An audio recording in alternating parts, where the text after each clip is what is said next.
Memorial do Holocausto, um grito silencioso para lembrar os 6 milhões de judeus mortos na Segunda Guerra. Os judeus não foram as únicas vítimas do nazismo. Comunistas, homossexuais, ciganos, outros 5 milhões de pessoas também perderam a vida nos campos de concentração. Um genocídio que até hoje provoca dor e indignação.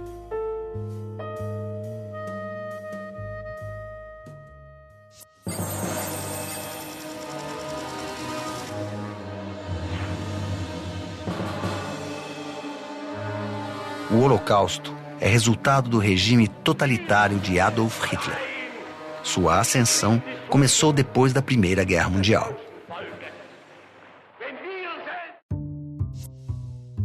Alemanha, 1918.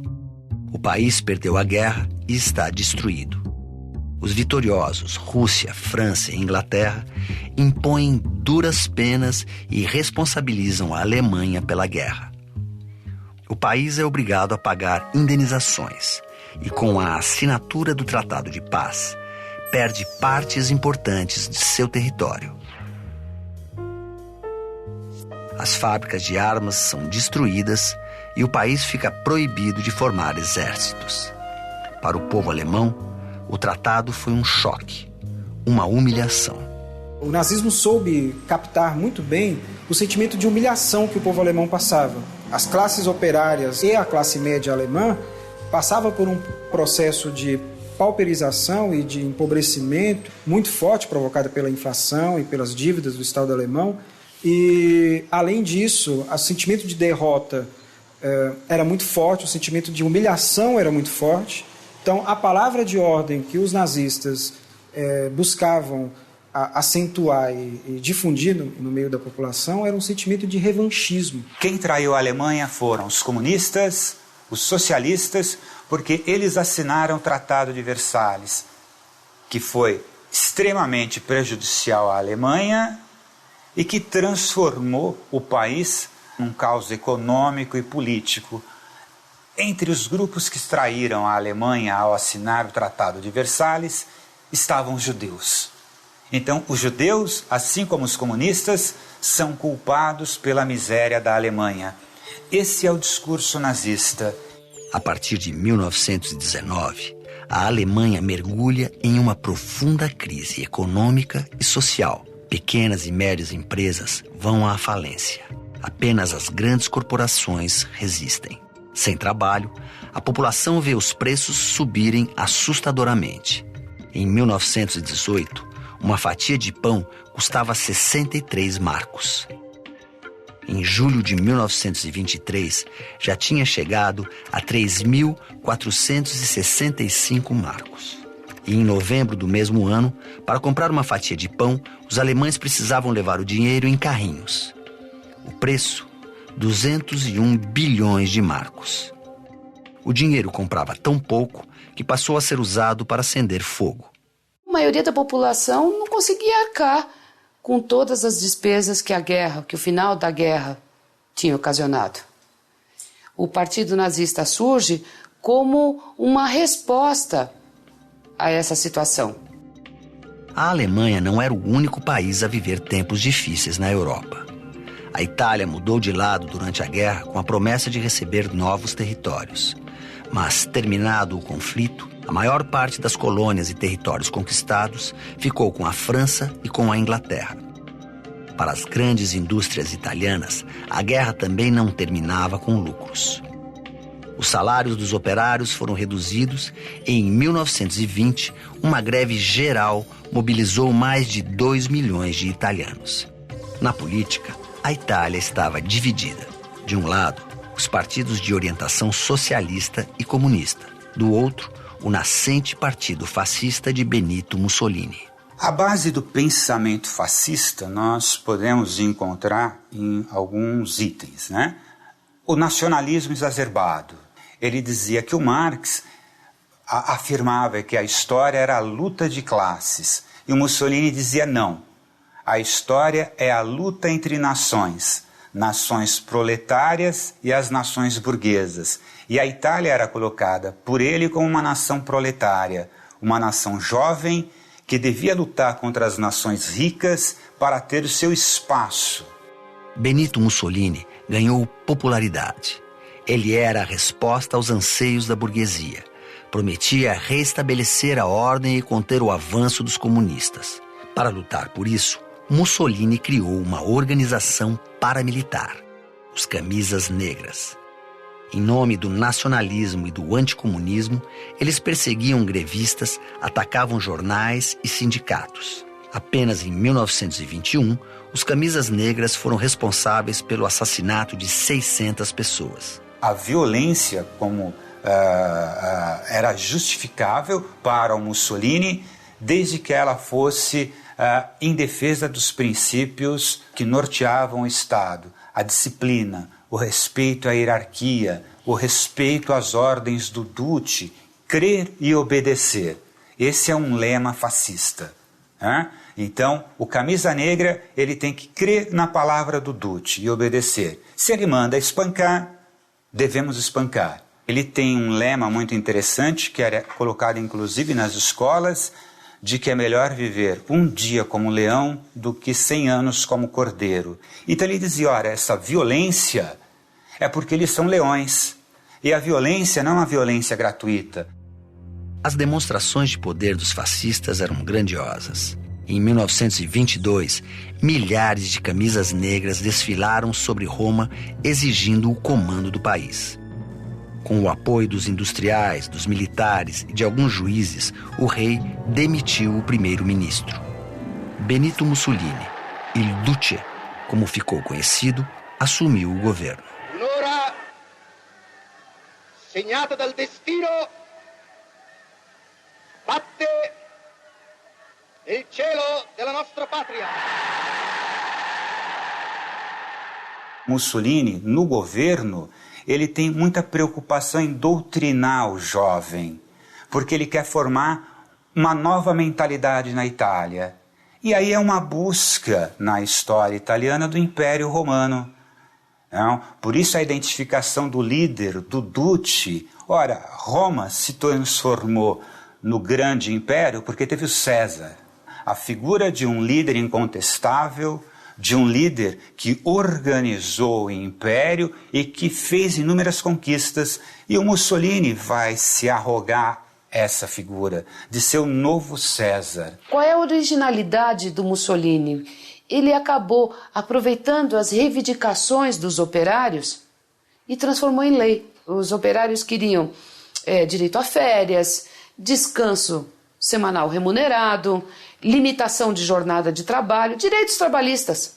Ele organizou e deu esses direitos. Mas, ao mesmo tempo, ele agrada os donos de indústrias, mantendo os salários baixos e proibindo as manifestações de greve. 10 anos depois do fascismo se estabelecer na Itália, a Alemanha também passou a ser comandada por um ditador. Adolf Hitler, um artista frustrado e ex-soldado da Primeira Guerra, cresceu rapidamente no Partido Alemão dos Trabalhadores. De espião, tornou-se líder do partido. Em 1934, passou a acumular os cargos de chanceler e presidente. Uma de suas principais ideias era a suposta superioridade da raça alemã. O pensamento racial da superioridade do branco era considerado quase que uma ciência. Ao criticar os judeus e os eslavos, ele está falando na existência de raça superior e raça inferior. Mas ele não criou isso. Na realidade, ele está se apropriando de um discurso que já existia e que tinha eco na Alemanha. Vários partidos nacionalistas já usavam esse discurso. Na realidade, o Partido Nazista não é o único partido racista na Alemanha. Você tinha vários outros, só que o Partido Nazista é o que vai ter sucesso eleitoral. Uma vez no poder, Adolf Hitler criou uma máquina de propaganda política capaz de lhe dar popularidade. Com discursos inflamados, e estratégias de comunicação avançadas, criadas por seu ministro da propaganda, Joseph Goebbels, ele mobilizou multidões. Falava do futuro, com uma Alemanha unida e próspera. Enfatizava os sacrifícios necessários para recuperar o país e destacava o orgulho do povo alemão, como neste encontro com a juventude do partido. Denn ihr seid Fleisch, von unserem Fleisch und Blut, von unserem Blut. Und in eurem jungen Gehirn brennt derselbe Geist, der uns beherrscht.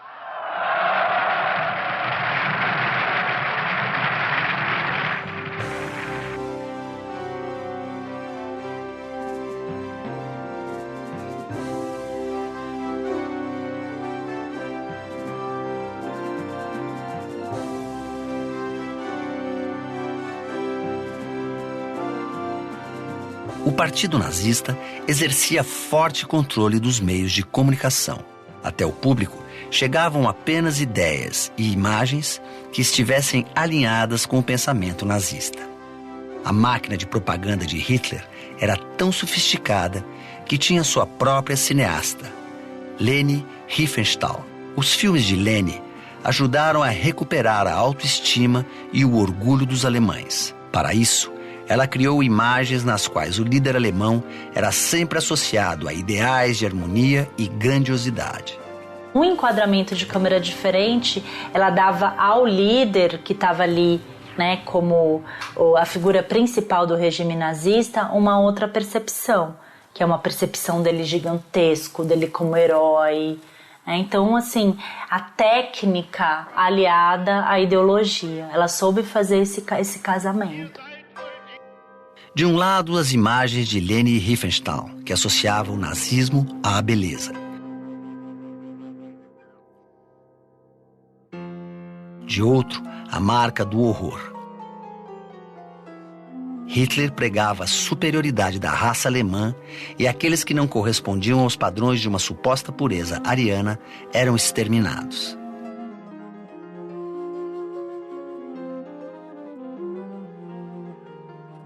Os primeiros campos de concentração na Alemanha, na realidade, são para comunistas, para socialistas, para anarquistas e para inimigos potenciais, como os miseráveis. Então você imagina que num dia você sai na rua e ela não tem pobre, ela não tem miserável. Isso te dá uma visão de que, olha, a segurança, ele está resolvendo o problema. De que forma? Limpando as ruas. Ciganos, deficientes físicos e mentais, homossexuais, todos foram vítimas do nazismo. Os judeus eram obrigados a se identificar com uma estrela no braço e separados da população alemã até mesmo nos transportes. Em 1939, o nazismo cria os guetos.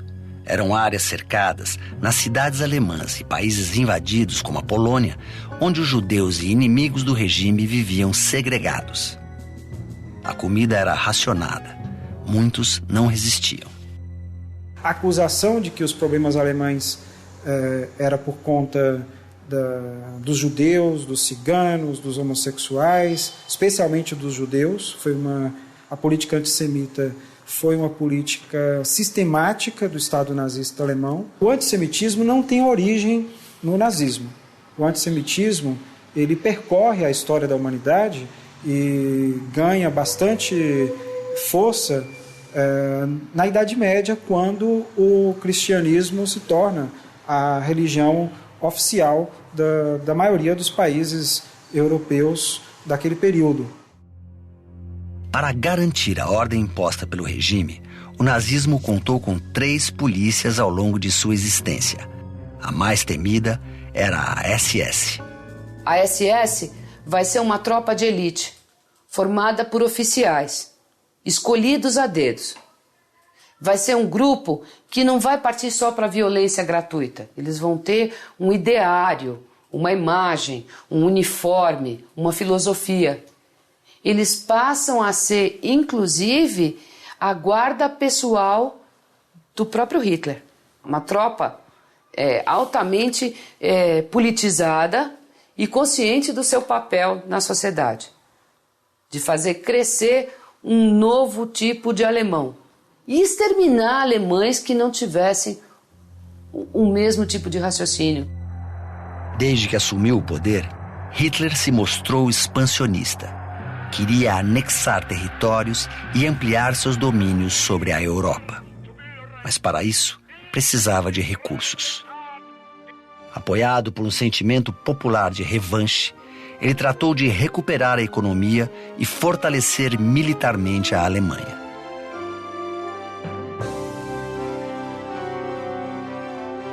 Para acabar com o desemprego, abriu frentes de trabalho que empregaram 1 milhão de pessoas. Cortou os impostos das indústrias que aumentavam a produção e ofereciam postos de trabalho.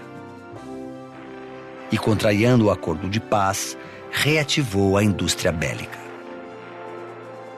E o programa econômico dele é um programa básico que muitos países usaram na década de 30, inclusive os Estados Unidos, que é a intervenção do Estado na economia. Até então, na Primeira Guerra Mundial, havia a ideia liberal de que o mercado, de que a economia não devia sofrer nenhuma intervenção do Estado, que o mercado se autorregula. Com a guerra, com a miséria, com a crise, o mercado não estava se autorregulando.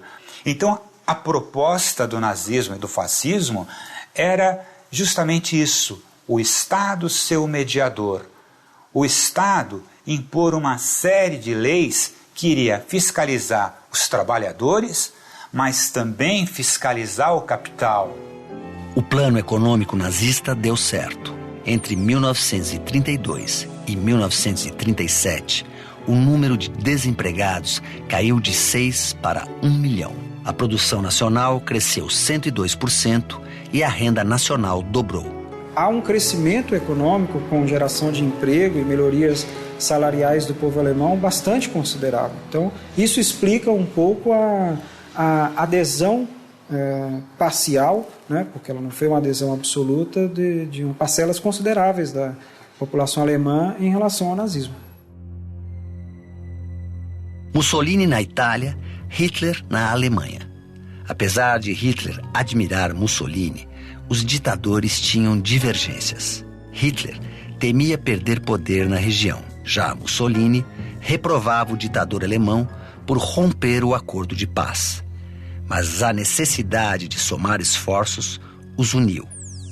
Em 1936, os ditadores negociaram um acordo de cooperação por 10 anos. Se um dos países fosse atacado, poderia contar com o outro em sua defesa. O Mussolini, ele é o grande inspirador dos fascistas de um modo geral, até porque foi o primeiro a chegar no poder, fascistas do mundo todo se inspiram realmente nesse gestual do Mussolini. E o Hitler também. Juntos, Hitler e Mussolini apoiaram militarmente a ascensão de mais um regime totalitarista, desta vez na Espanha. Após uma guerra civil que durou 3 anos e deixou 1 milhão de mortos, Francisco Franco toma o poder em 1938, aliando-se aos nazistas e fascistas contra uma frente popular de esquerda. Mussolini e o Hitler mandam apoio imediato a Franco. E o Mussolini, um apoio muito mais explícito. O Mussolini manda milhares de combatentes. A Guerra Civil Espanhola é talvez um grande termômetro do que vai ser a Segunda Guerra Mundial, já que de um lado estavam comunistas, anarquistas, liberais, defendendo a República, e de outro estavam os nacionalistas e os falangistas espanhóis, que são os fascistas.